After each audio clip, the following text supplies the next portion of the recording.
Nagtitiwala ang alagad sa maestro. CJ, wasakin mo ang iyong paglilinang ngayon. Ngunit kailangan mong bantayan ang puntod ng maestro sa loob ng 5 taon. Pagkatapos ng 5 taon, magkakaroon ka ng anak na kapantay ng langit. Maglakas loob ka ba? Payag ang alagad. Nakaraang episode. Para sa mga bagong manonood, iminumungkahi na magsimula sa unang episode. Simula ng kwento. Ang mukha ni Suer ay napakapangit din. Nakitang umalis si Luo Tianxiao na parang basang sisiw. Hindi rin siya naglakas loob na manatili pa. Tinitigan na lamang niya ng masama si Fang Chen at malamig na bumulong. Sa oras ng laban ng buhay at kamatayan. Iyon ang araw ng iyong kamatayan. Tumingin ang elder ng inner sect kay Fang Chen na may komplikadong tingin. Walang duda. Siya ang unang espada. Umalis si Luo Tianxiao. Umubo ang elder ng inner sect at inihayag. Kung gayon, binabati ko ang disipulong ito sa pagkapanalo ng unang pwesto sa paglalakbay na ito. Inilabas niya ang kahon na naglalaman ng kaima-itiandan.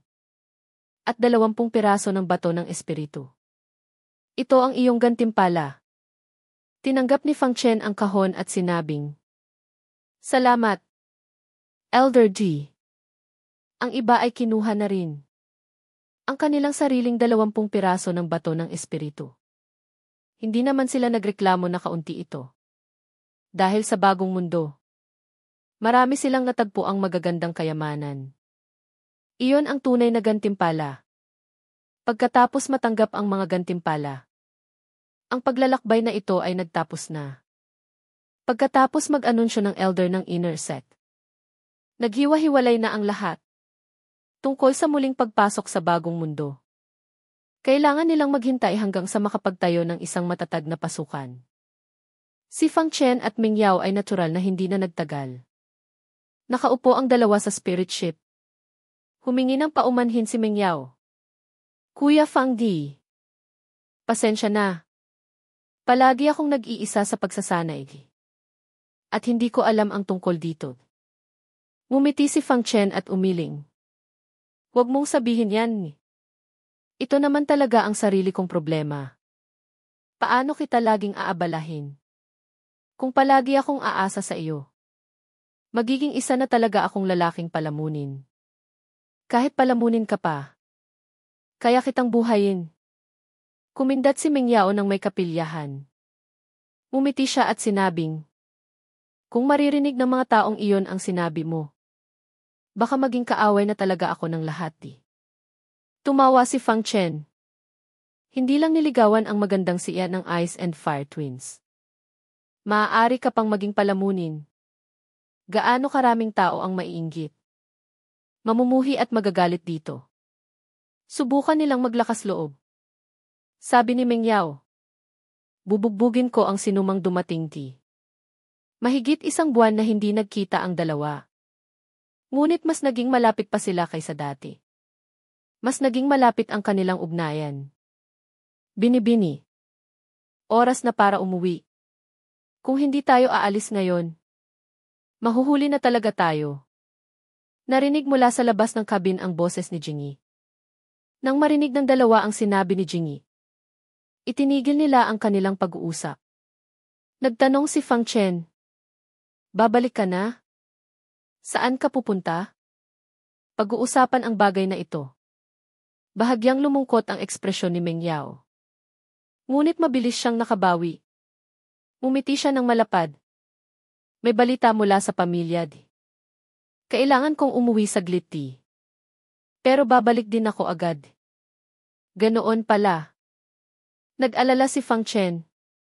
Paano ang iyong katawan ng indulgence? Hindi nagbago ang ngiti ni Ming Yao. Huwag kang mag-alala. Pagkatapos ng malaking pagsiklab ng katawan ng indulgence, mananahimik ito sa loob ng mahabang panahon. Hindi na ito muling sasabog. Mabuti kung gayon. Gumaan ang loob ni Fang Chen. Pagkatapos ay buong tiwalang sinabi. Sa panahong ito, mag-ensayo ako ng mabuti. Nararamdaman ko Na habang tumataas ang aking paglilinang, mas makokontrol ko ang pagsiklab ng enerhiyang yin sa iyong katawan. At ang pagsiklab nito sa hinaharap, tiyak na malulutas natin ng tuluyan ang problemang ito. Nakita ni Mingyao ang seryosong hitsura ni Fang Chen. At nagpakita ng masayang ngiti. Naniniwala akong kaya ito ni Kuya Fang Ji. Pagkatapos, nag-usap pa sila ng ilang sandali. Inihatid ni Mingyao si Fang Chen sa labas ng ikapitong tuktok. At doon sila nagpaalam ng may pag-aatubili. Sa sasakyang panghimpapawid, sinabi ni Mingyao kay Jingyi, "Jingyi, manatili ka na lang dito. Pagkatapos ng isang buwan, magaganap ang laban ng buhay at kamatayan ni na Kuya Fang at Lu Yun. Natatakot akong hindi ako makabalik sa oras para doon." Sumang-ayon si Jingyi. Nakitang hindi mataas ang morale ni Mingyao. Inaliw niya ito. "Huwag kang mag-alala. Binibini-di. Ang pagpapatawag sa iyo ng pamilya sa pagkakataong ito ay marahil hindi isang malaking bagay. Huwag kang mag-alala." Bumuntong hininga si Mingyao at sinabing, "Nawala ng kontak ang ninunod. Hindi maganda ang kalagayan ni Lolo. At bumalik ang dating sakit ni Amadi. Ang ibang miyembro ng pamilya ay nag-aabang di. Lalo na si pangalawang tiyod. Matagal na niyang inaasam ang posisyon ng pinuno ng pamilya. Ang pagbabalik sa pamilya sa pagkakataong ito ay malamang hindi magiging payapad. Sana lang ay walang mangyaring masama." Inayos niya ang kanyang damdamin at nagpatuloy. "Sige na. Kailangan ko nang bumalik. Iiwan ko na sa iyo ang mga bagay dito." Pagkatapos, bumaba rin si Jingyi sa barko. Tinitigan niya ang papalayong sasakyang panghimpapawid ni Mingyao, na may bahid ng pag-aalala sa kanyang mga mata. Pagkabalik ni Fang Chen sa banal na templo ng ikapitong tuktok, nakita niya ang kanyang ginang at si Lao Weng. Si Gang Hu naman ay nag-iisang nagsasanay. Ayon kay Lao Weng, tila may napagtanto si Gang Hu mula sa huling pagmamasid. At isang buwan na siyang nag-iisa sa pagsasanay. Dahil dito, hindi na siya ginambala ni Fang Chen. Papunta na sana siya sa kanyang tirahan. Ngunit isang galit na sigaw ang narinig mula sa labas. "Fang Chen! Lumabas ka!" Kumunot ang noo ni Fang Chen. Mukhang may problema na namang dumarating. Handa na siyang tingnan ito. Nang makita niya si Lao Weng na lumabas din. "Batang Ginoo, huwag kang lumabas. Ang matandang aliping ito na ang bahala," sabi ni Lao Weng. Pinigilan siya ni Fang Chen. "Lolo Weng, ako na ang bahala. Mula ngayon, kung may ganitong mangyari, huwag mo nang pakialaman. Ipaubaya mo na lang sa akin. Kung wala ako, ipaubaya mo kay Gang Hu." Hindi ba't masyadong mapanganib iyon?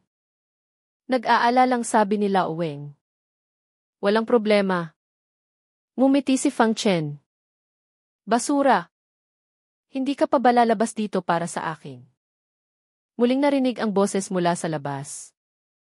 Matapos sabihin ni Fang Chen kay Lao Weng na alagaan ang kanyang ginang, lumabas siya ng banal na templo ng ikapitong tuktok. Sa labas ng templo, may 7 o 8 kabataan na nakatayo. Bawat isa ay mukhang mabangis. At galit na nakatingin. Sa malayo, mayroon pang maraming tao na tila nanonood ng kasiyahan. Ang pinuno ay isang binatang may puting buhok na nagngangalang Guang Hao. May taas na 2 metro. Matipuno at malakas.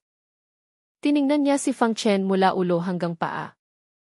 At malamig na sinabi, "Ikaw si Fang Chen? Ang basurang pumatay sa aking junior brother." "Ayong junior brother?" Bahagyang kumunot ang noo ni Fang Chen. "Tama. Ang aking junior brother. Si Lu Xiu." Madilim ang kanyang mukha. Habang nakatitig kay Fang Chen, sinabi niya, "Ginamit mo ang maruruming paraan para saktan ang aking junior brother. Ang aming Tianyu Shen sect ay hindi nangangailangan ng isang taong tuso at mapanlinlang na tulad mo di. Isang taong tuso di. Ngayon, wasakin mo ang iyong paglilinang.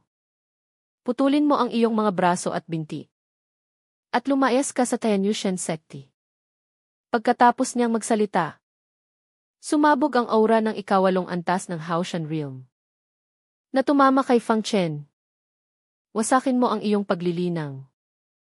Ang aming sekta ay hindi nangangailangan ng isang taong tuso na tulad mo. Isang taong nananakit sa kapwa-disipulo. Wasakin mo ang iyong paglilinang at lumayas ka sa sekta. Sumigaw ang mga kasama niya. Kalmado ang ekspresyon ni Fang Chen. Habang nakatingin kay Guang Hao. Kung nandito ka lang para magsalita ng walang kwenta, huwag mo nang sayangin ang oras ko. Tanga.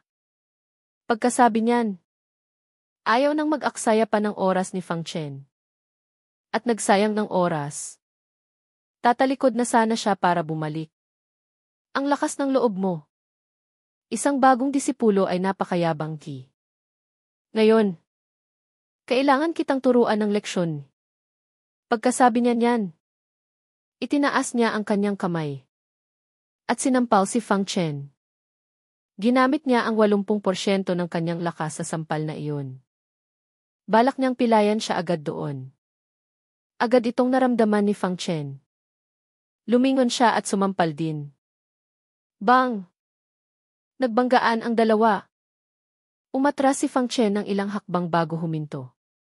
Si Guang Hao naman ay umatras ng isang hakbang. Kitang-kita ang pagkakaiba ng dalawa. Ngunit ang pagbabanggaang iyon ay bahagyang nagpagulat kay Guang Hao. Dapat malaman na ang kanyang sampal ay matagal nang pinaghandaan. Habang si Fang Chen naman ay nagmamadaling sumuntok. Ngunit kahit ganoon, nagawa pa ring salagin ni Fang Chen ang kanyang sampal kanina. Gusto mo akong pilayan? Malamig ang tingin ni Fang Chen, na may pagnanasang pumatay sa kanyang mga mata. Kung hindi siya nakasagot sa atake kanina, tiyak na mapipilayan siya. Kahit nagulat si Guang Hao, mabilis siyang nakabawi. At sinabing parang natural. Ano naman? Ang pagkamatay ng isang taong tulad mo ay isang pabor sa sekta di. Hindi ako parurusahan ng sekta di. Kung papatayin kita, sa tingin mo ba parurusahan ako ng sekta? Hinugot ni Fang Chen ang espadang himing. At naghanda ng kumilos. Kahit ikawalong antas ka pa ng Haoshan Realm. Para sa kanya, hindi imposibleng patayin ka. Nang makita ito ni Guang Hao, ngumisi siya ng malamig. Isang hamak na langgam. Sa tingin mo ba may kakayahan ka? Tingnan mo. Pwede mong subukan. Malamig na sabi ni Fang Chen. Tigil. Nang magsisimula na sana ang dalawa, isang malakas na sigaw ang narinig. At lumitaw si Jingyi sa harap ng lahat. Pagbati. Elder. Nang makita si Jingyi, yumuko ang lahat. Si Jingyi ay hindi lang tauhan ni Meng Yao. Isa rin siyang elder ng inner sect sa Tianyu Shen sect. At isa sa mga pinakamataas. Isang hakbang na lang mula sa pagiging isang core elder. Nang makita ito ni na Fang Chen at Guang Hao, itinigil nila ang kanilang balak na maglaban. Malamig na sinabi ni Jingyi. Ano ang ginagawa ninyo? Naglalaban sa publiko. Hindi ninyo ba iginagalang ang mga patakaran ng sekta? Hindi ba? Elder. Naglilinis ako ng sekta. Mayabang na sabi ni Guang Hao. Aling mata mo ang nakakita sa kanyang pumatay ng tao? Malamig na tanong ni Jingyi. Siyempre wala siyang ganitong kakayahan. Pero ginamit niya ang panlilinlang para saktan ang kapwa-disipulo. Dapat siyang patayin. At aling mata mo naman ang nakakita sa kanya na gumamit ng panlilinlang para saktan ang kapwa-disipulo? Hindi kailangang makita. Ang aking junior brother ay pinatay niya. Dapat siyang mamatay. Mayabang na sabi ni Guang Hao. Nagalit si Jingyi. Ito ang unang beses na nakakita siya ng ganito kawalang-galang na tao. Elder Jing. Ang alitan sa pagitan ng mga disipulo. Bakit ka pa nakikialam? Sa sandaling iyon, isang mahinang boses ang narinig. Tungkol sa boses na ito. Pamilyar na si Fang Chen. Sino pa ba kundi si Luo Tianxiao? Tumingin si Fang Chen. At si Luo Tianxiao ay tumingin din. Gaya ng inaasahan. Hindi nagulat si Fang Chen. Kung walang tao sa likod ni Guanghao. Paano siya magiging ganoon kayabang? Tinitigan ni Jingyi si Luo Tianxiao at malamig na sinabi. Elder Lu. Hindi mo ba nararamdaman na ang pagiging agresibo sa isang disipulod ay hindi angkop sa iyong katayuan? Kung sa tingin mo ay may problema si Fang Chen, maaari tayong pumunta sa bulwagan ng pagpapatupad ng batas. Tumawa si Luo Tianxiao. Elder Jing. Ano ang sinasabi mo? Narinig ko lang na may kaguluhan dito. Kaya napadaan lang ako. Tungkol naman sa pagpunta sa bulwagan ng pagpapatupad ng batas. Bakit kailangan pang abalahin ang bulwagan para sa ganito kaliit na bagay? Tiningnan niya si Fang Chen nang may paghamak. Tila nakatanggap ng utos si Guanghao mula kay Luo Tianxiao. At nagpatuloy sa pang-insulto. Basura. Naglalakas loob ka lang bang magtago sa likod ng iba? Wala ka man lang bang lakas ng loob na labanan ako? Inaatake ng ikawalong antas ang ikaapat na antas ng patago. At ipinagmamalaki mo pati. Kung hindi ako nagkakamali, nahirapan sigurong iluwal ka ng nanay mo. Sobrang kapal ng mukha mo kaya naipiti. Walang pakundang ang sumagot si Fang Chen. Nang marinig ito ng lahat, nagulat sila. Ang mga salita ni Fang Chen ay talagang masakit. Basura! Anong sinabi mo? Galit na sabi ni Guanghao. Hindi pa siya kailanman napahiya ng ganito. Ano? Sobrang kapal ba ng mukha mo kaya hindi mo na marinig?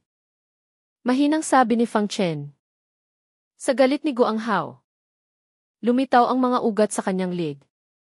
Kung hindi dahil kay Jingyi, sumugod na sana siya para pagpira-pirasuhin ito.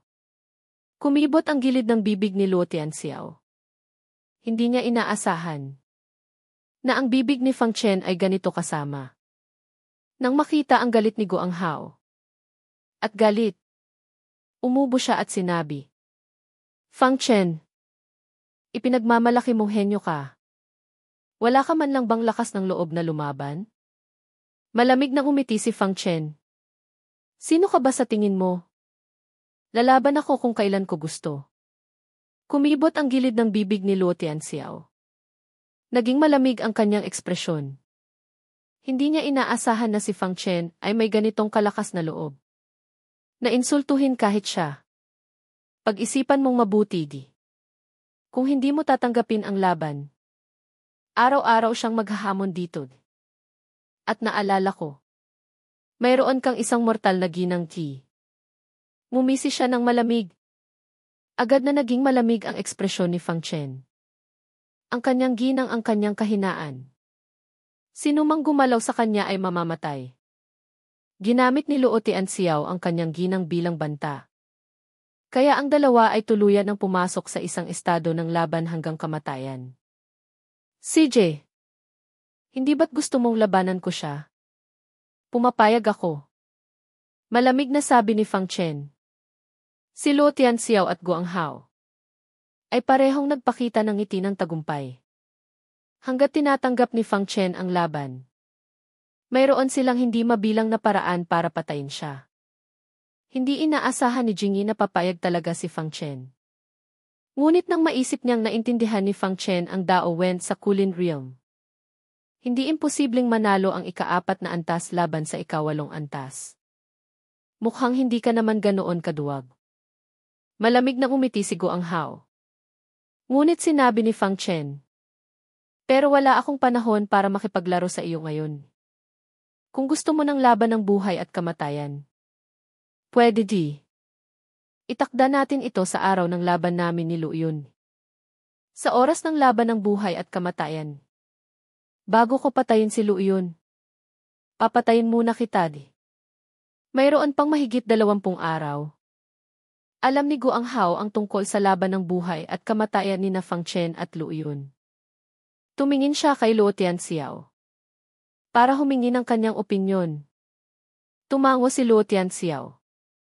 Hanggat mapapatay niya si Fang Chen bago si Luyon. Ayos lang. Kailangan niyang maunang patayin si Fang Chen kaysa kay Luyon. Sa ganoong paraan, magkakaroon siya ng alas sa pamilya. Para hindi maging kandidato si Luyon bilang pinuno ng pamilya. CJ, itakda natin ito bago ang laban ng buhay at kamatayan mo at ni Kuya Luo. Tiyak na mamamatay ka rin naman. Pareho lang kung ako o si Kuya Luo ang papatay sa iyo. May tiwalang sabi ni Guang Hao. Matapos magkasundo. Ayaw nang mag-aksaya pa ng oras ni Guang Hao kay Fang Chen. At nagpatuloy sa pag-aaksaya ng oras.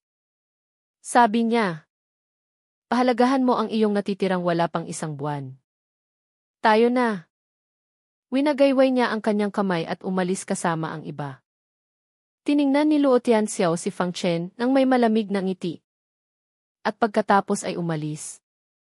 Kung hindi dahil sa laban na ito, baka matakot si Luyon na lumaban. At kailangan pang maghintay ng matagal. Tinitigan ni Fang Chen ang kanilang pag-alis. At malamig na sinabi sa kanyang puso. Fang Chen di. May tiwala ka ba?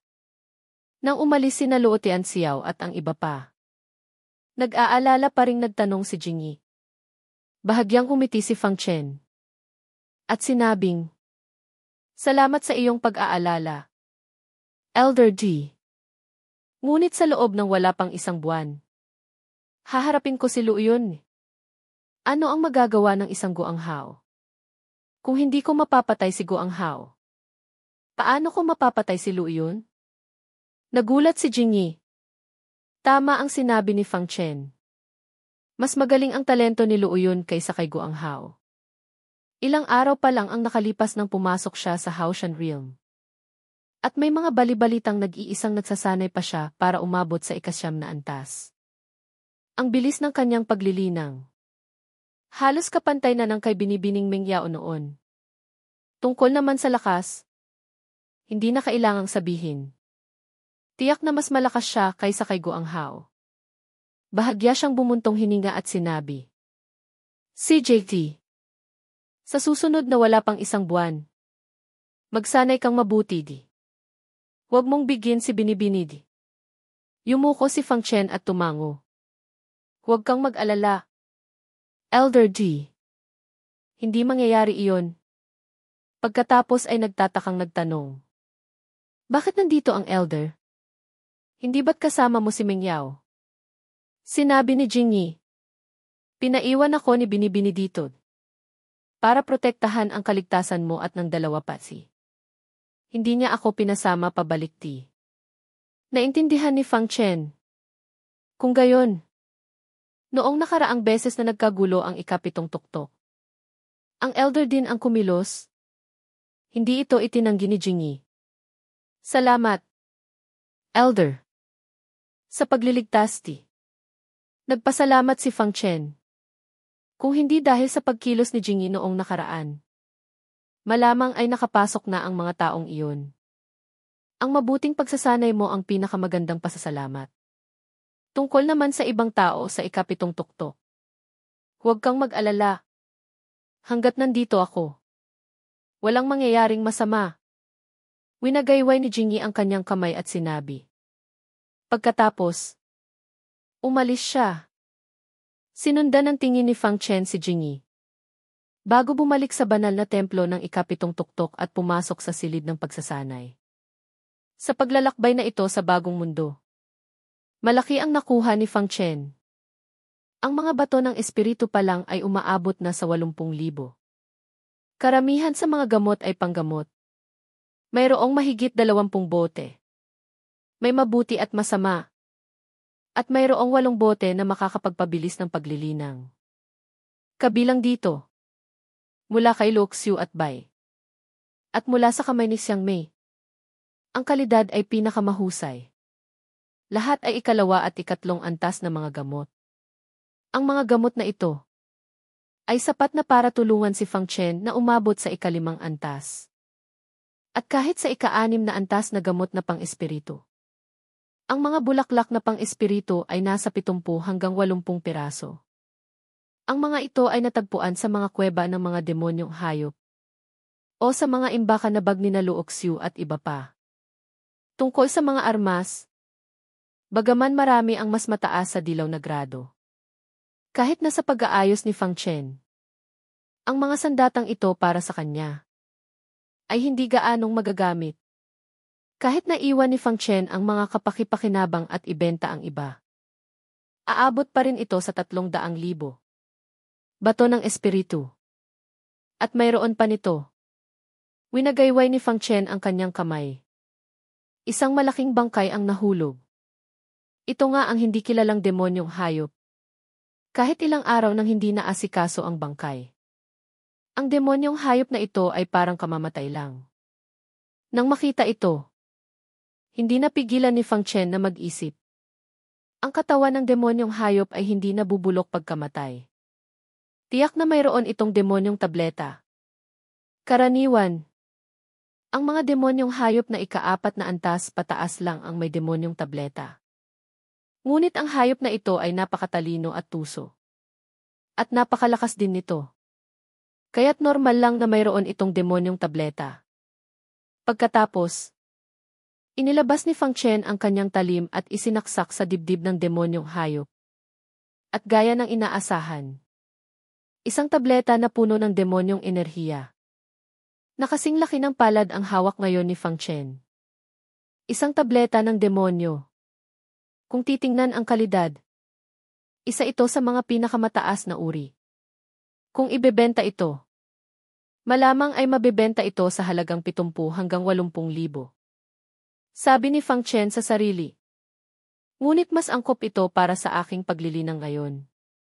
Ang mga demonyong tableta ay maaari ring gamitin sa paglilinang. Kung suswertehin, maaari pang ang maunawaan ang likas na talento ng demonyong hayop. Ngunit ang sansang ito ay napakababa. Halos isa sa 10,000 lamang ang posibilidad. Nang maghahanda na si Fang Chen na linangin ang demonyong tableta, naramdaman niya ang kakaiba sa kanyang imbakan na bag. Bahagya siyang nagulat. Inilabas niya ang kanyang banal na kamalayan. At nakita na ito ay ang gintong itlog. Na may reaksyon. Muntik ko nang makalimutan ang tungkol sa iyo. Pagkabalik, hindi napansin ni Fang Chen ang bagay na ito. At halos makalimutan na niya ito. Inilabas niya ito. Ang gintong itlog ay gumagalaw sa sahig. At patuloy na lumalapit kay Fang Chen. Sa halip na sabihing papalapit ito kay Fang Chen, mas tamang sabihing papalapit ito sa demonyong tableta sa kanyang kamay. Gusto mong kainin ito? Tanong ni Fang Chen. Ang gintong itlog ay umindayog pabalik-balik. Sumasagot sa tanong ni Fang Chen. Nagtatakang tiningnan ni Fang Chen ang gintong itlog. Ang nilalang na ito ay nakakaintindi na bago pa man mapisa. At habang nasa itlog pa, kumakain na ito ng ikatlong antas na demonyong tableta bilang pagkain. Kapag napisa ito, tiyak na isa itong demonyong hayop na may malakas na lahi. O kahit isang banal na hayop. Sa pag-iisip nito, kumislap ang mga mata ni Fang Chen. Habang nakatingin sa gintong itlog, bahagya siyang ngumiti. Na may tila mabait na ngiti. Maliit na gintong itlog. Maaari kong ibigay sa iyo ang ikatlong antas na demonyong tabletang ito. Pero kailangan mong kilalanin ako bilang iyong amo. Ano sa tingin mo? Bahagyang huminto ang gintong itlog. Tila nag-aalangan. Nang makita ito, sinabi ulit ni Fang Chen. Sa hinaharap, bibigyan kita ng mas maraming demonyong tableta. Nang marinig na may mas marami pang demonyong tableta, kumislap ang gintong itlog. At hindi na nag-alinlangan. Sunod-sunod na tumango. Tila bagaman malakas ang kanyang talino. Sa huli, ito ay bagong silang pa lamang. At hindi alam ang kasamaan ng tao. Nang makita ito, ngumiti si Fang Chen ng may kasiyahan. Kung gayon, gumawa tayo ng kontrata. Ang kontrata sa hayop ay napakasimple. Ito ay isang uri ng pangunahing kontrata. Kailangan lang isulat ang kontrata para mapirmahan. Ito ay napaka-epektibo sa simula. Ngunit kung ang hayop ay napakalakas o may mataas na talino, madaling sirain ang kontrata. Naiintindihan ito ni Fang Chen. Ngunit sa ngayon, sapat na ang kontratang ito. Dahil ang nilalang sa gintong itlog ay hindi pa napipisa. Tungkol sa hinaharap, maaari siyang maghanap ng mas malakas na kontrata. Kaya't isinulat niya ang kontrata gamit ang kanyang espiritual na lakas. At pinirmahan ang kanyang pangalan. Tumalon ang gintong itlog at pinirmahan din ang kontrata. Biglang naging gintong liwanag ang kontrata at naglaho sa kawalan. Naisagawa ang kontrata. Naramdaman ni Fang Chen ang malinaw na koneksyon sa gintong itlog. Bago niya inilagay ang demonyong tableta sa harap ng gintong itlog, biglang lumutang ang demonyong tableta at huminto sa harap ng gintong itlog. Naramdaman ni Fang Chen ang isang malakas na puwersang sumisipsip. Na sumisipsip ng demonyong enerhiya sa demonyong tableta. Ngunit medyo mabagal ang proseso. Ang isang ikatlong antas na demonyong tableta na ito ay malamang aabuti ng mga 10 araw bago maubos. Kaya't hindi na ito pinansin ni Fang Chen. Itinago niya ng maayos ang bangkay ng demonyong hayop. Ang demonyong hayop na ito na hindi pa nakikita dati ay maaari ring maibenta sa magandang halaga.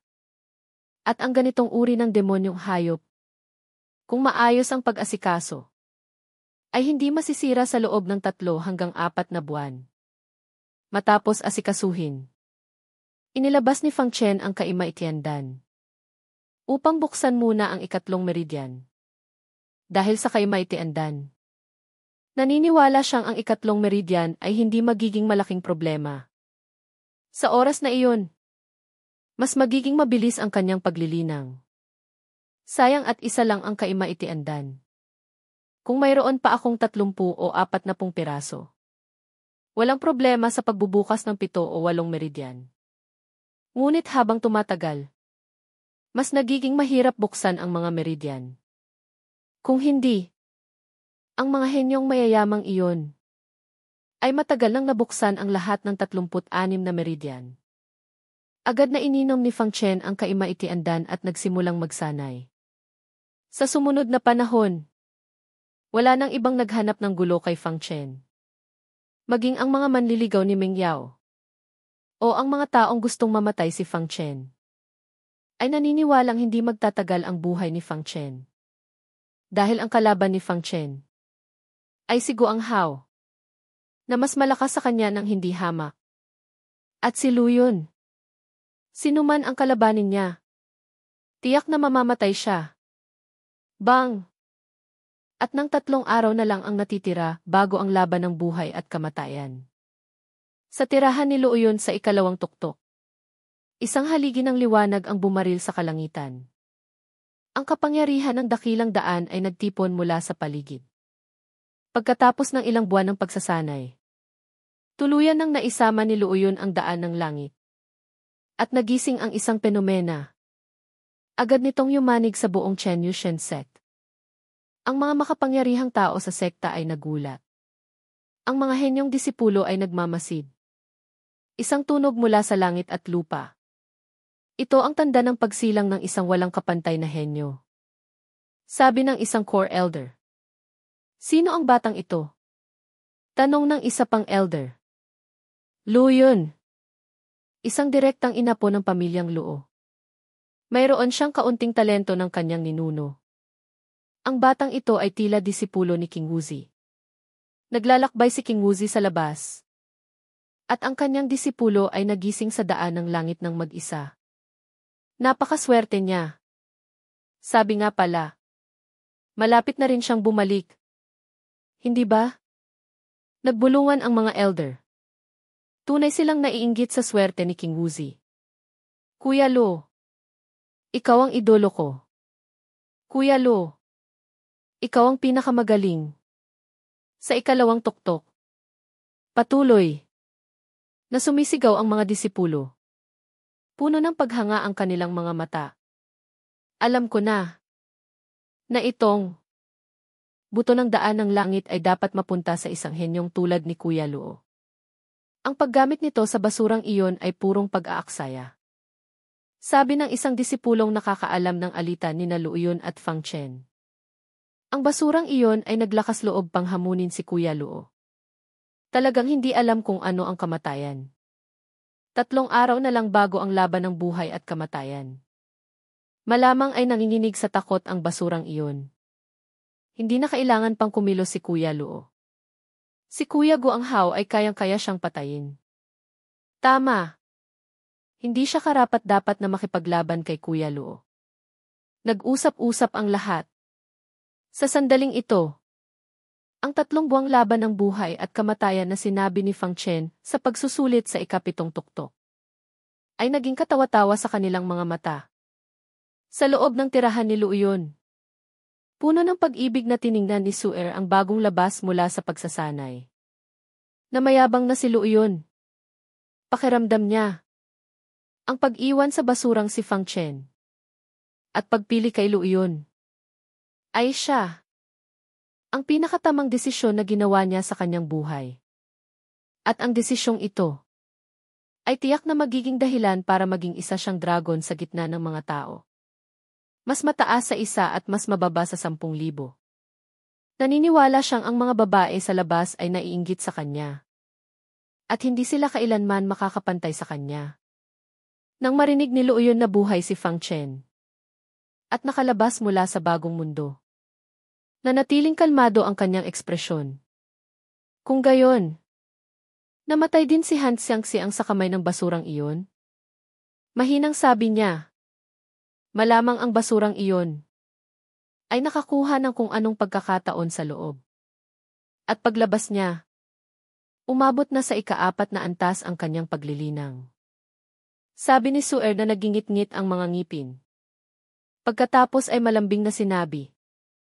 Pero kahit na naglakad siya, at maswerte, tiyak na hindi siya kalaban ng Ginoo. Ika-4 na antas ng Haoshan. Nanatiling kalmado at walang pakialam si Luoyun. Kahit na umabot pa siya sa ika-7, ika-8, o ika-9 na antas. Isa lang ang kahihinatnan niya laban sa akin. Tungkol sa sarili niyang lakas. Puno siya ng tiwala. Basura. Sa pagkakataong ito, walang makakaprotekta sa iyo. Malamig niyang sabi. Sa banal na templo ng ika-7 tuktok. Kumunot ang noo ni Fang Chen. Sa sandaling ito, sinisipsip niya ang dugo ng demonyong espada upang malampasan ang limitasyon ng kanyang katawan. Ang prosesong ito ay masakit pa rin. Ngunit sanay na si Fang Chen. Kahit na pinagpapawisan siya ng malamig at nanginginig ang kanyang katawan, kaya pa rin niyang tiisin. Kasabay ng kanyang galit na sigaw. Matagumpay niyang nalampasan ang antas ng buto. Ika-2 antas. Huminga ng malalim si Fang Chen. Habang nararamdaman ang pagbabago sa kanyang sarili. Ginamit niya ang isang patak ng dugo ng demonyong espada. At sa wakas ay nakaabot sa ika-2 antas. At ang aking katawan ng demonyong espada, pagkatapos itong sipsipin, ay mas naging malakas pa. Dapat ay umabot na ito sa 3 sa 10,000 antas. Huwag mong maliitin ang 3 sa 10,000 lamang. Ngayon, si Fang Chen, ang kanyang katawan ay mas malakas kaysa sa karaniwang ika-2 antas ng buto. Nang ilang beses, maging sa reaksyon, paggaling, tigas, at iba pa, ay hindi mapapantayan ng ibang tagapaglilinang ng katawan na may parehong antas. At dahil sa lakas ng katawan ng demonyong espada, ang kanyang pagbabagong anyo bilang demonyong espada ay mas malakas ng ilang beses kaysa dati. Umabot sa isang bagong yugto. Ang Huntian Moyan. Pagkatapos ding sumipsip ng isang patak ng dugo ng demonyong espada, ang antas nito ay muling tumaas. maging sa pag-atake sa isipan o sa layo ng pagdetect, ay mas malakas na ng ilang beses kaysa dati.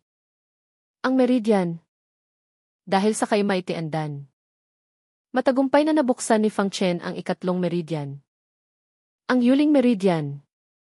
Ang meridian na ito ay konektado sa kaliwang braso at sa dantian.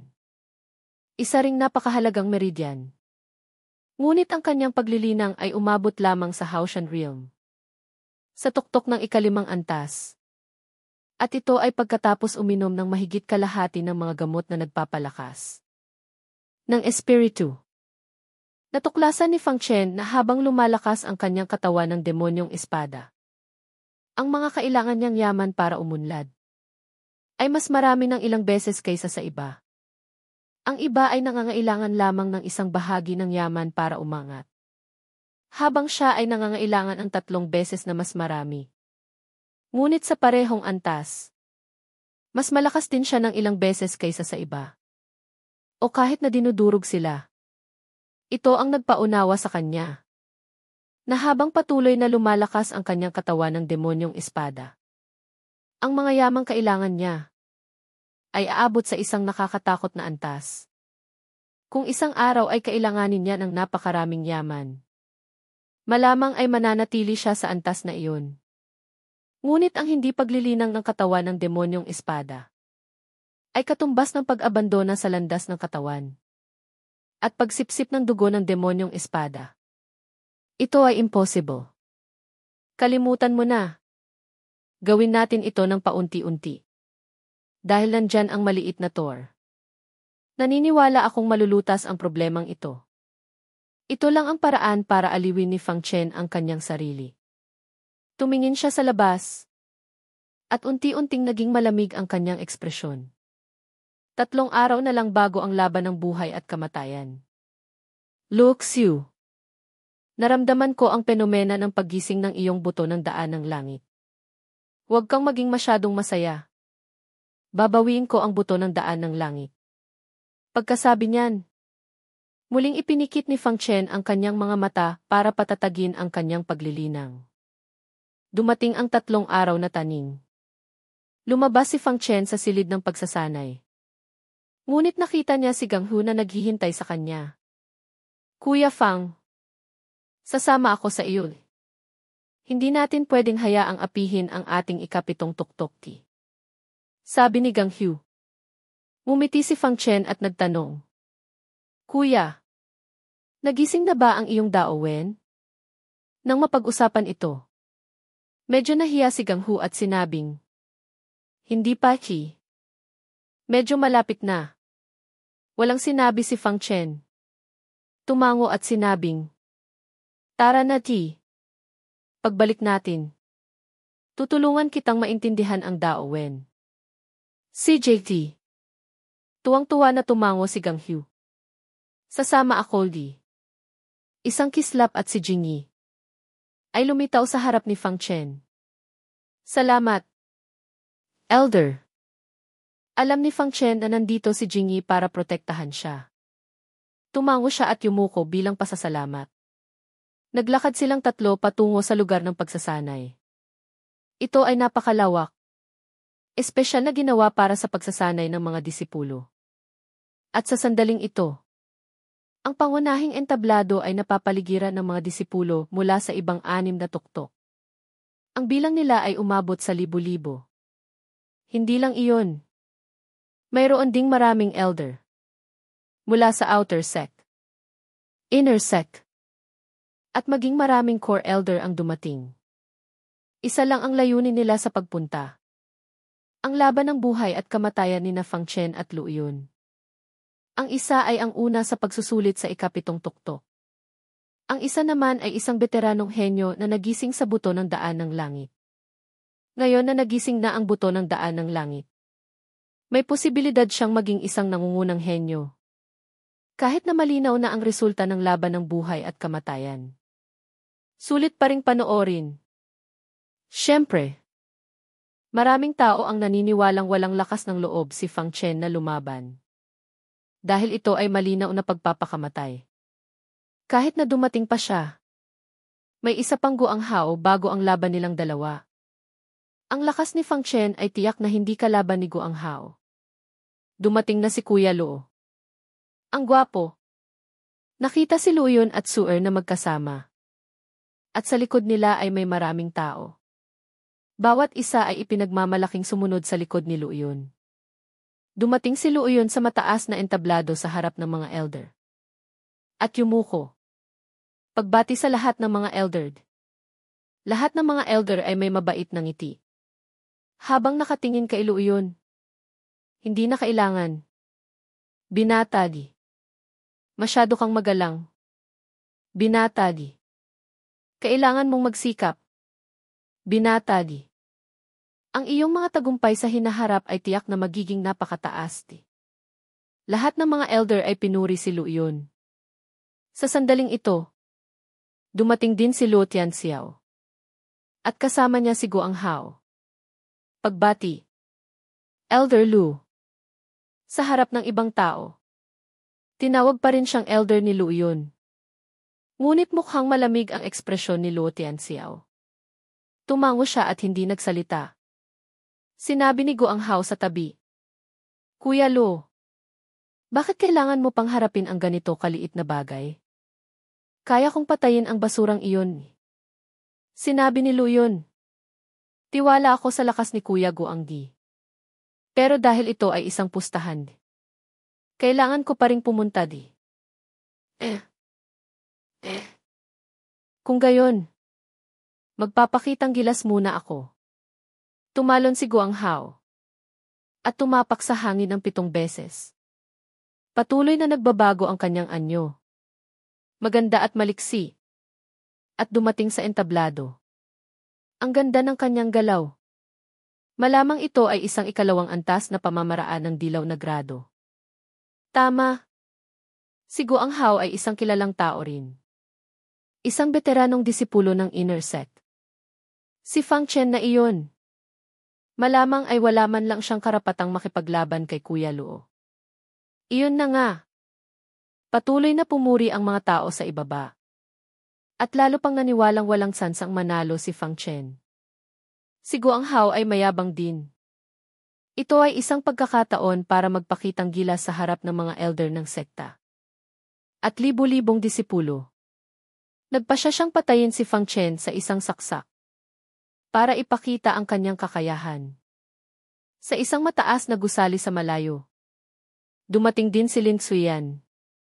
Ngunit hindi siya mahilig magpakita sa publiko. Kaya pinili niyang manatili dito. At sa tabi niya, ang matandang lalaki na inutusan ni Lin Xuyan. Nabantayan si Fang Chen dati ay naroon din. Nagtanong si Lin Xuyan. Matandang Liu. Gaano kalakas si Luo Yun ngayon? Tumingin si matandang Liu kay Luo Yun. Pagkaraan ng ilang sandali. Sinabi niya. Sa Haoshan Realm. Walang makakatalo sa kanya sa ilalim ng 9 na antas. Nang marinig ito, bahagyang nanginig ang katawan ni Lin Xuyan. At bahagyang nag-alala para kay Fang Chen. Sana huwag dumating ang taong iyon. Sabi niya sa sarili. Ngunit ang mga bagay ay hindi laging naaayon sa kagustuhan. Sa plaza, isang boses ang sumira sa kanyang pag-asa. Dumating na si Fang Chen. Nakita si Fang Chen sa unahan. Si Naganghu at Jingyi ay sumusunod sa likod. Habang naglalakad patungo dito. Iyan si Fang Chen. Hindi naman siya ganoon kagaling. Narinig ko na ang buto ng daan ng langit sa katawan ni Kuya Luo ay sa kanya. Chismis lang iyan. Si Kuya Luo ay may pambihirang talento. Paano mangyayari iyon? Kahit na ito ay ang buto ng daan ng langit. Mas maipapakita ang gamit nito sa katawan ni Kuya Luo. Anong silbi nito sa basurang ito? Tama. Ang buto ng daan ng langit ay isang pag-aaksaya lamang sa kanya. Ang mga disipulong sumusuporta kay Luo Yun ay pinagtawanan si Fang Chen. Haha! Basura! Naglakas loob ka talagang pumunta. Akala ko magtatago ka na parang duwag na pagong. Tumingin si Guang Hao kay Fang Chen. At tumawa ng may paghamak. Ngunit para kay Guang Hao. Wala siyang balak na makipag-usap pa sa kanya. Dahan-dahan siyang naglakad patungo sa entablado. At ang mga tao ay nagbigay daan para sa kanya. Pwede na bang magsimula? Malamig niyang tanong. Nakita ni Guang Hao na ang tingin ni Fang Chen ay hindi man lang tumingin sa kanya at medyo nagalit. Siya ay isang malakas na nasa ikawalong antas ng Haoshan Realm. At binaliwala siya ng ganito. Talaga bang iniisip niya na isa siyang nangungunang henyo? Dahil gusto mong mamatay ng maaga. Pagbibigyan kita. Sa sandaling iyon, isang elder ang umakyat sa entablado. At mahinang sinabi, ang laban na ito ay isang laban ng buhay at kamatayan. Handa na ba kayong dalawa? Handa na. Tumango si Guang Hao. Handa na di. Tumango rin si Fang Chen. Nang makita ito, sinabi ng elder, laban ng buhay at kamatayan. Hindi maaaring bumaba sa entablado hanggat hindi natutukoy ang buhay at kamatayan. Magsimula na ngayon. Pagkasabi niyan, bumaba siya sa entablado. Isang kislap ng espiritual na liwanag ang lumitaw sa kamay ni Guang Hao. At inilabas niya ang isang mahabang sibat. At mumisi. Ang mamatay sa aking sibat di ay isang karangalan para sa isang basurang tulad mo di. Siyempre, kung luluhod ka sa harap ko ngayon, maaari kitang. Gusto pa sana niyang magsalita ng masasakit para takutin si Fang Chen. Ngunit sa sandaling iyon, inilabas na ni Fang Chen ang kanyang espadang himing. Agad na bumalot ang demonyong enerhiya sa buong espada. Naglabas ng matinis na tunog ang espadang himing. Natila nasisiyahan sa proseso. Sa sandaling iyon, kumislap ang anyo ni Fang Chen. At nawala sa kanyang kinatatayuan. Nang muling lumitaw, nasa harap na siya ni Guang Hao. Nasa kalagitnaan pa lang ng pagsasalita si Guang Hao. Isang saksak. Isinaksak ni Fang Chen. At naputol ang ulo ni Guang Hao. Nanlaki ang kanyang mga mata na puno ng hindi paniniwala. Hanggang sa huli, hindi niya inasahan na si Fang Chen ay magiging ganito kabilis. At ganito kabilis kumilos. Hindi ba't siya ay nasa ikalimang antas lamang ng Haoshan Realm? Hindi man lang siya tiningnan ni Fang Chen. Ang demonyong enerhiya ng espadang himing ay tumaas sa langit. Nakatutok kay Luoyun. Luoyun! Bumaba ka at mamatay. Tahimik. Ang buong lugar ay tahimik. Gulat na tiningnan ng lahat ang eksenang ito. Puno ng hindi paniniwala ang kanilang mga mukha. Ang lahat ng nangyari ay sa isang iglap lamang. Hindi pa nga sila nakakabawi. Nakita nila ang biglaang pagkawala ng anyo ni Fang Chen. At biglang paglitaw sa harap ni Guang Hao. Pagkatapos, lumipad ang ulo ni Guang Hao. Namatay? Si Guang Hao na nasa ikawalong antas ng Haoshan Realm ay namatay ng ganoon lang. Iyon ay ikawalong antas. Hindi ba't si Fang Chen ay nasa ikalimang antas lamang? Matagal bago. May unti-unting nakabawi. Ngunit hindi pa rin makapaniwala. Bang! Agad na tumayo si Luo Tianxiao. Na may napakapangit na ekspresyon. Si Guang Hao ay kanyang disipulo. At pinatay siya ni Fang Chen ng ganoon lang. Idagdag pa sina Luo Di, Luo Xiu, at iba pa noon. Halos pinatay na ni Fang Chen ang buong ang kanya. Fang Chen! Mahinang sigaw niya. Malamig na tiningnan ni Fang Chen si Luo Tianxiao. Matandang hangal. Ngayon ay alitan namin ni Luoyun. Mabuti pang huwag kang makialam di. Ang alitan natin ay aayusin sa ibang araw di. Dahil sa kanyang atake. Hindi siya natatakot kay Luo Tianxiao. Lumaki ang mata ni Luo Tianxiao sa galit. At tinitigan ng masama si Fang Chen. Ngunit sa huli, kinagat na lamang niya ang kanyang ngipin at muling umupo. Hindi maaaring makialam sa isang laban ng buhay at kamatayan. Ito ang patakaran ng sekta. Dagdag pa. Nandito si Elder Jing. Wala siyang magagawa kay Fang Chen. Nang makitang muling umupo si Luo Tianxiao, lahat ng tingin ay napunta kay Luo Yun. Kalmado pa rin ang ekspresyon ni Luo Yun. Hindi siya nagulat sa malakas na saksak ni Fang Chen. Dahan-dahan siyang tumayo at akmang aakyat sa entablado. Ngunit sa sandaling iyon, isang malakas na tawa ang narinig. Ha ha ha! Lahat. Nahuli ako di. Nakita ang isang matipunong nasa katanghali ang gulang na lalaki na lumitaw sa kalawakan. Agad na napansin ang lahat. Elder King. Dumating na ang maestro ni Luo Yun. Ang taong ito ay ang maestro ni Luo Yun. Ang mga elder na naroroon ay tumayo rin para batiin siya. At binati si King Wuzi sa pagkakaroon ng isang henyo. Bago dumating si King Wuzi, natural na nalaman niya ang tungkol sa paggising ng buto ng daan ng langit ni Luo Yun. At ang alitan nito kay Fang Chen. Tungkol sa pagkuha ng kanyang disipulo sa swerte ni Fang Chen. Hindi siya nagalit. Bagkus ay napakasaya niya. Pagkatapos batiin ang mga elder at iba pa. Lumapit din si Luo Yun para yumuko. Pagbati. Maestro T. Tiningnan ni King Wuzi mula ulo hanggang paa. At sinabi ng may kasiyahan. Magaling ka ni.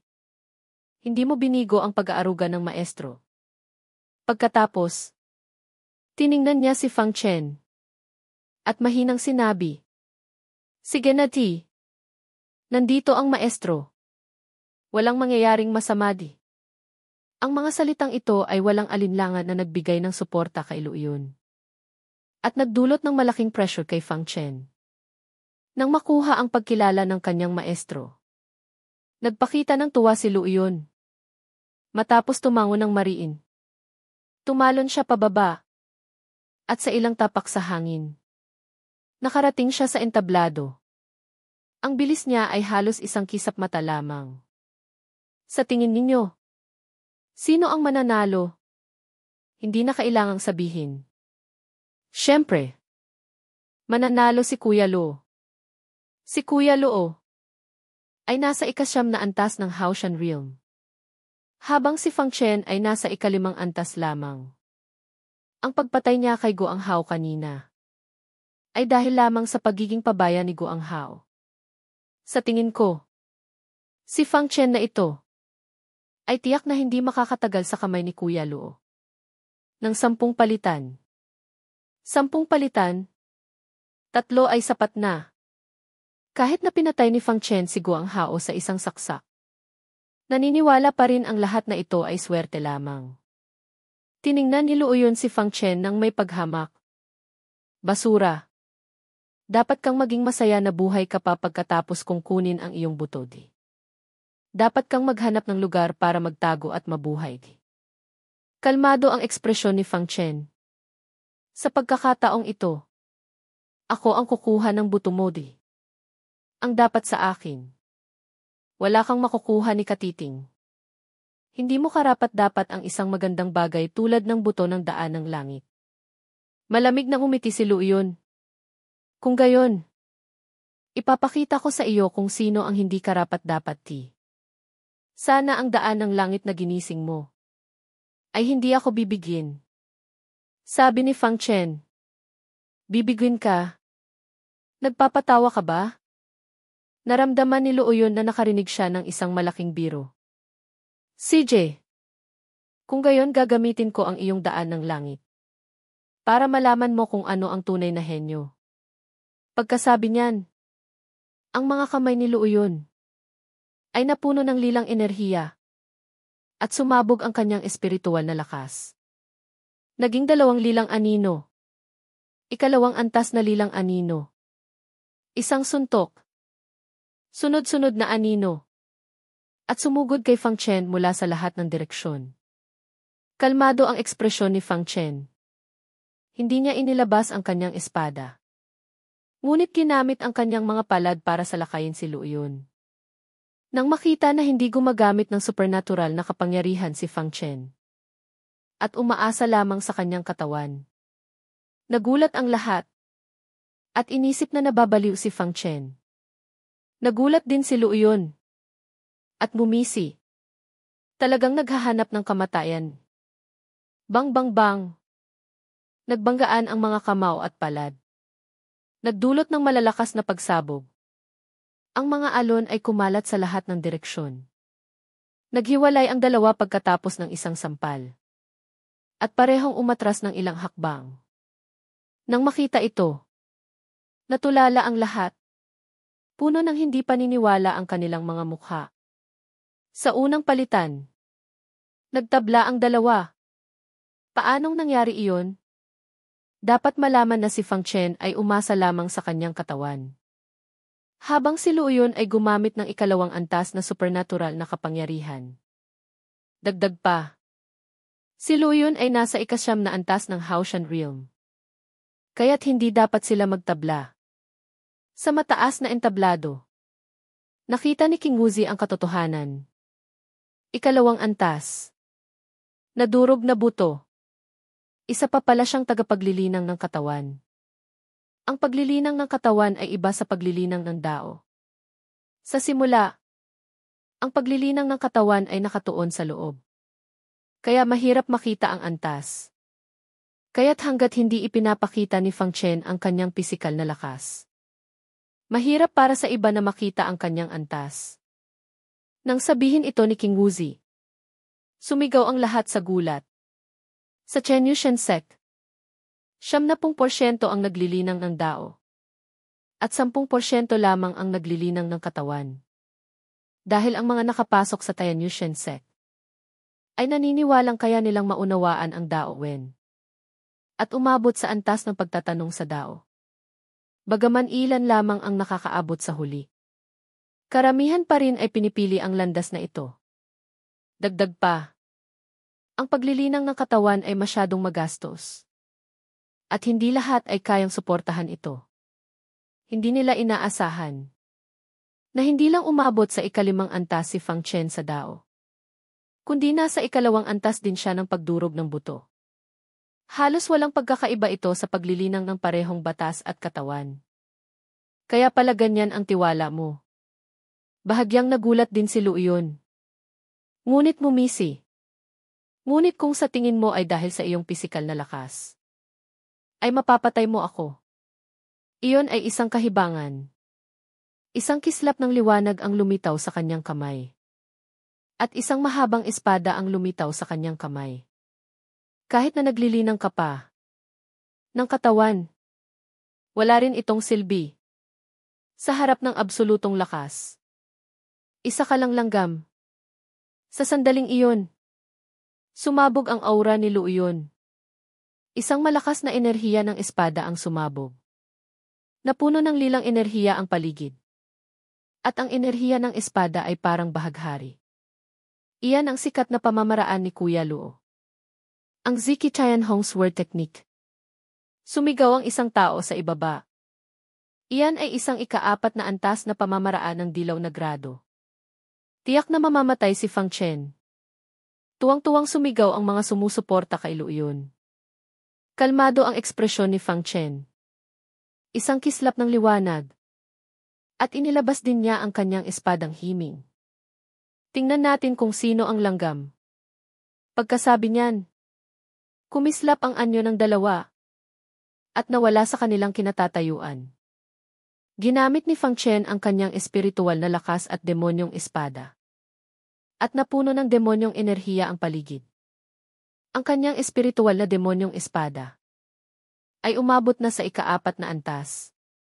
Kasama ang demonyong dao ni Fang Chen. Ang lakas nito ay hindi mas mababa sa anumang pamamaraan ng dilaw na grado. Klang! Nagbanggaan ang dalawang espada. Enerhiya ng espada. Demonyong enerhiya. At lilang enerhiya ay umindayog. Ang buong entablado ay napuno ng mga anino ng espada. Napakatindi ng laban ng dalawa. Kahit ang maraming tao sa ibaba ay hindi makita ang anyo nilang dalawa. Makikita lamang nila ang kanilang paglalaban sa isang saglit. At pagkatapos ay mawawala ulit. Sa mataas na entablado, seryoso ang ekspresyon ni King Wuzi. Hindi niya inaasahan na ang kalaban ng kanyang disipulo ay ganito kahirap talunin. Ang ibang mga elder ay nagsimula na ring seryosohin si Fang Chen. Akala nila ay magiging isang panig lamang ang laban. Ngunit si Fang Chen, sa kanyang ikalimang antas lamang ng Haoshan Realm, ay nakipaglaban kay Luoyun ng pantay. Ngayon, tila, ang batang ito na palaging itinuturing na maswerte, ay hindi umaasa sa swerte. Isa rin siyang henyo. Paanong nangyari iyon? Paanong naging ganoon kalakas ang basurang si Fang Chen? 5 taon na siyang walang silbi. Nanlaki ang mga mata ni Suer, at patuloy na sumisigaw sa kanyang puso. Unti-unti, namula ang kanyang mga mata, at unti-unting naging pangit ang kanyang ekspresyon. Hindi niya sinasadyang maging ganoon kalakas si Fang Chen. Ang basurang iyon ay iniwan niya. Hindi siya maaaring magkamali. Patayin mo siya. Ginoo. Patayin mo siya. Huwag mo siyang hayaang mabuhay. Sa wakas, sumigaw siya. Kung mabubuhay si Fang Chen at ipakita ang kanyang talento, magiging isang malaking katatawanan siya. Ayaw niyang maging katatawanan. Kailangang mamatay si Fang Chen. Ziki Chayan Hong's Word Technique. Ziki Donglai.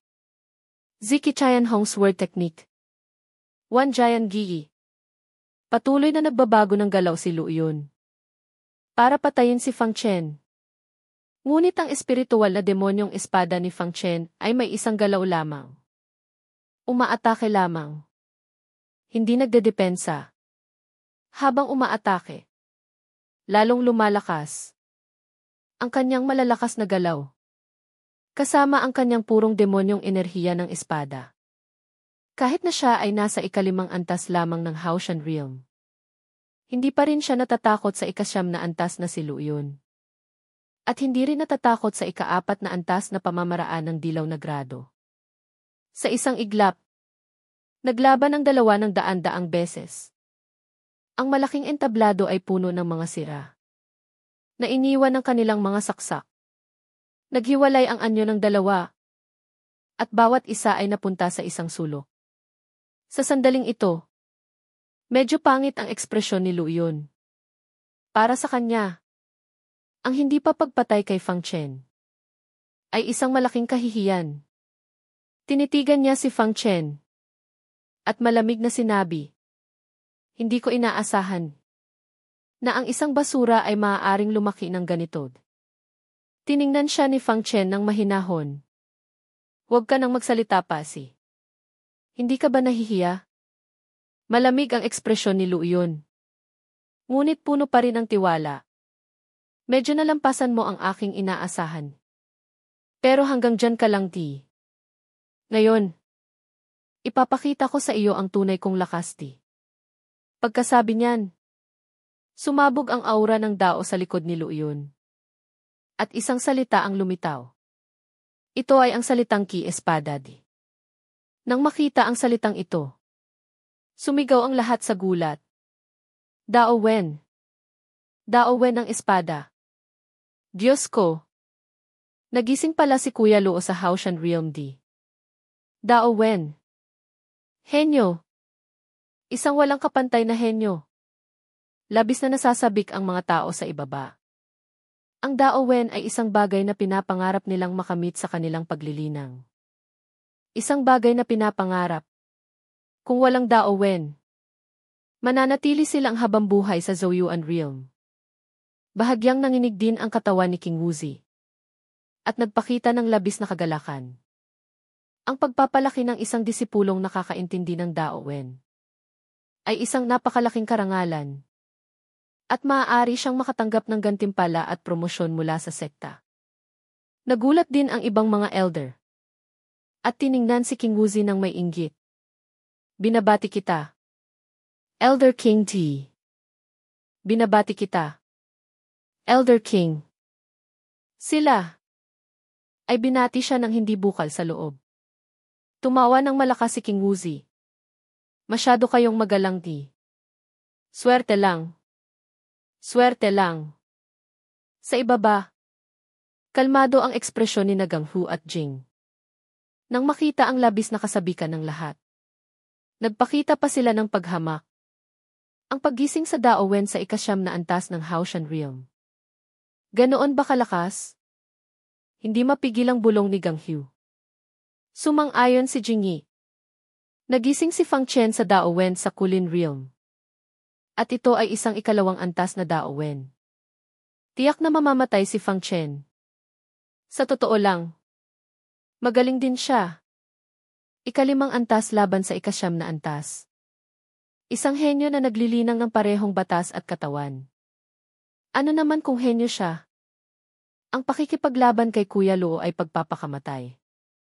Ang isang henyo ay hindi lamang nangangailangan ng talento, kundi pati na rin ng koneksyon. Pagkatapos ng kasabikan, naniniwala ang lahat na tiyak na mamamatay si Fang Chen. Basura. Ang mamatay sa aking pinakamalakas na estado ay isang karapat-dapat na kamatayan para sa iyo. Mayabang na tumingin si Luo Yun. Gusto ni Fang Chen na makita ang takot sa mata ng kalaban. Ngunit ang ekspresyon ni Fang Chen ay nanatiling kalmado mula simula hanggang wakas. At hindi siya nawala ng pag-asa dahil sa pagpapakita niya ng Dao Wen. Nang makita ito ng may pagsisisi, ngumisi siya ng malamig at sinabi, "Ngayon, pwede ka nang mamatay di." Pagkasabi niyan, kumislap ang kanyang anyo at nawala sa kanyang kinatatayuan. Kasabay nito, ginamit niya ang kanyang supernatural na kapangyarihan at hindi mabilang dalilang enerhiya ng espada ang sumabog. At sinaksak si Fang Chen mula sa lahat ng direksyon. Sa pagkakataong ito, ang lakas na ipinakita ni Luo Yun ay mas malakas ng ilang beses kaysa kanina. Ito ang lakas ng Dao Wen. Nang makita ito ni Fang Chen, hindi siya natakot. Itinaas niya ang kanyang espada at sumugod. At muling nakipaglaban kay Luo Yun. Sa isang iglap, muling nagkaroon ng matinding labanan sa entablado. Napakalakas. Ngunit ang pagbabanggaang ito ay tumagal lamang ng 3 palitan. At si Fang Chen ay nagsimulang matalo. Ha ha ha! Basura! Hindi ba't napakayabang mo? CJ! Sige pa! Nang makitang natatalo si Fang Chen, tumawa ng malakas si Luo Yun. Pakiramdam niya ay sigurado na ang kanyang tagumpay. Kasabay nito, patuloy siyang nagpakawala ng supernatural na kapangyarihan para patayin si Fang Chen. Kaya't hindi niya napansin si Fang Chen na bahagyang umiti. CJ, maglalabas din ako ng kaunting tunay na lakas para makipaglaro sa iyo. Sa susunod na sandali, biglang sumabog ang aura ni Fang Chen. At ang demonyong enerhiya sa kanyang paligid ay umabot sa langit. Ang mga demonyong rune ay bumalot sa kanyang katawan. Nagbagong anyo bilang demonyong espada. Bang! Pagkatapos magbagong anyo bilang demonyong espada, muling nagbanggaan ang 2 espada. Natuklasan ni Luo Yun na may gulat. Na sa pagkakataong ito, nagtabla ang 2. Paanong nangyari iyon? Ginamit na niya kahit ang kanyang Dao Wen ng espada. Paanong hindi pa rin niya mapatay ang basurang ito? Nagulat ka ba? Ang pinakamaganda ay darating pa. Pabirong sabi ni Fang Chen. Pagkatapos, muling sumabog ang kanyang aura. Sa likod niya, isang pulang sinag na gawa sa demonyong enerhiya ang lumitaw. Ang pulang sinag ay puno ng mga sinaunang demonyong rune na naglalabas ng malakas at nakakatakot na aura. Ito ay pagkatapos na maabot ni Fang Chen ang 3 sa 10,000 pagbabago sa kanyang katawan ng demonyong espada. Ang kanyang pagbabagong anyo bilang demonyong espada ay umunlad din. Tinawag ni Fang Chen ang anyong ito na unang antas ng demonyong espada. Pagkatapos ng unang antas ng demonyong espada, mas naging demonyo si Fang Chen. Ang kanyang mga pulang mata, kasama ang mga demonyong rune at demonyong enerhiya sa kanyang paligid, ay parang isang tagasundo ng kaluluwa mula sa impyerno. Bang! Hindi nagsalita si Fang Chen. Hinawakan niya ang kanyang espadang himing at muling nakipagbanggaan kay Luoyun. Ang pagbabanggaan ng dalawa ay yumanig sa langit at lupa. At umindayog ang enerhiya ng espada sa paligid. Ang entablado ay nasira ng mga alon ng enerhiya. Ngunit sa pagkakataong ito, hindi gumalaw si Fang Chen. Habang si Luoyun ay umatras ng ilang hakbang. Naramdaman ni Luoyun na namamanhid ang kanyang mga kamay. At masakit ang kanyang katawan. At magulo ang kanyang espiritual na lakas. Hindi niya maintindihan. Kahit na ang kanyang sandata, paglilinang, at daowen ay mas mataas kaysa kay Fang Chen. Bakit hindi niya mapatay si Fang Chen? At ngayon, siya pa ang natatalo. Hindi lang siya. Kahit ang mga tao sa ibaba ay hindi rin maintindihan. Pakiramdam nila ay gumuho ang kanilang pananaw sa mundo. Hindi nila talaga maintindihan. Napaka-imposible. Hindi lang sila. Kahit sina King Wuzi at ang iba pa sa mataas na entablado. Ay ganoon din. Ang lakas na ipinakita ni Fang Chen ay hindi dapat para sa isang nasa ikalimang antas ng Haoshan Realm. Kahit na umabot pa sa ikalawang antas ng pagdurog ng buto ang kanyang katawan. Hindi dapat. Ngunit ipinakita ni Fang Chen ang ganitong lakas. Kaya hindi nila maintindihan. Impossible. Sa ibaba, lalong naging pangit ang ekspresyon ni Suer. At lalong naging baluktot ang kanyang mukha. Habang mas nakakatakot na talento ang ipinapakita ni Fang Chen. Mas masakit ang nararamdaman niya sa kanyang mukha. Ang taong iyon ay palaging itinuturing niyang basura. Hindi. Tiyak na gumamit ka ng kung anong sikretong pamamaraan. Tiyak na. Hindi ka maaaring maging ganoon kalakas. Tiyak na imposible. Sa entablado. Sumigaw si Luoyun na may pangit na mukha. Ako ay nasa ikasyam na antas ng Haoshan Realm. Isang walang kapantay na henyo na nagising sa Daowen. Paanong hindi ko mapatay ang isang basurang tulad mo? Sa harap ng galit na sigaw ni Luoyun. Nanatiling kalmado at malamig ang ekspresyon ni Fang Chen. Mahirap bang magising sa Daowen? Dahan-dahan niyang sinabi. Siyempre. Ikaw na basura ay hindi kailanman magigising sa buong buhay mo. Sumigaw si Luoyun para insultuhin si Fang Chen. Ngunit bigla siyang tumigil. Nakita ang paligid ni Fang Chen na napuno ng aura ng dakilang daan. At isang salita ang lumitaw sa kanyang likod. Ito rin ay ang salitang Ki Espada. Ito nga ay ang Daowen. At sa paligid ng salitang I-espada, ay mayroong isang sinag ng liwanag. Ito pala ay isang ikalawang antas na Daowen. Mahirap ba ang Daowen? Muling nagtanong si Fang Chen. Ang tanong na ito ay direktang tumama sa kaluluwa ng lahat ng naroroon. Mahirap bang magising at maunawaan ang Daowen? Siyempre. Napakahirap.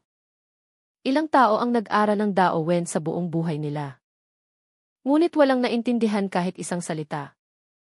Ngunit si Fang Chen ay nagising sa Daowen sa ikalimang antas ng Haoshan Realm. At umabot pa sa ikalawang antas. Impossible. Galit na sigaw ni Luoyun. Paano magigising sa Daowen ang isang basura? Tiyak na imposible.